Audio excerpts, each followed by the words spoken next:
دنیا کے دیگر حصوں کی طرح پاکستان نے 1 دسمبر کو عالمی یوم ایڈز منایا، جس کے لیے مہلک بیماری کے پھیلاؤ کو کنٹرول کرنے میں کمیونٹیز کے کردار کو تسلیم کیا گیا۔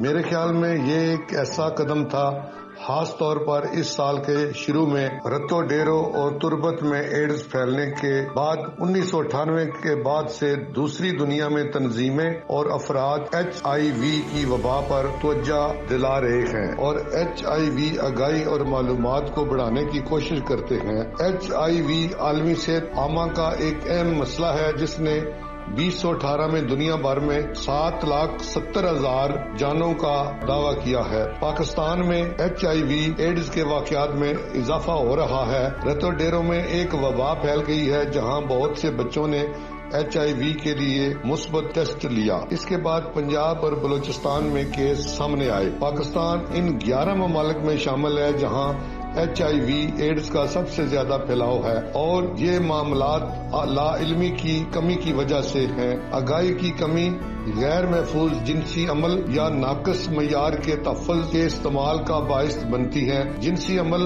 اور صحت کے آس پاس ممنوع HIV ایڈز کے خلاف جنگ میں ایک بڑی رکاوٹ ہے۔ یہ فرق واضح کیا گیا تھا کہ بنیادی صحت کی دیکھ بھال کو ان کی وسیع تر مشغولیت کی ضرورت پر عالمی توجہ مبذول کر رہے ہیں۔ ایڈز کے عالمی دن کے لیے اس سال کا سرکاری خیال ہمارے ملک کے لیے کمیونٹی فرق ڈالتی ہے۔ اتوار کے روز دنیا نے ایڈز کا عالمی دن منایا۔ ہمارے ملک میں کوئی ایڈز کے بارے میں بات نہیں کرتا کیونکہ اسے ممنوع سمجھا جاتا ہے۔ مدافعتی قوت مدافعت کی کمی آپ کی مدافعتی نظام کو نقصان پہنچا کر HIV آپ کے جسم کو بیماریوں کا سبب بننے والے عیاتات سے لڑنے کی صلاحیت میں مدافع کرتا ہے۔ HIV جنسی طور پر منتقل ہونے والا انفیکشن STI ہے۔ اس مئی میں سندھ کے ایک چھوٹے سے شہر رتو ڈیرو میں وائرس پھیل گیا تھا۔ اس کا آغاز متاثرہ سرنج سے ہوا اور 900 سے زائد بچوں تک پھیل گیا۔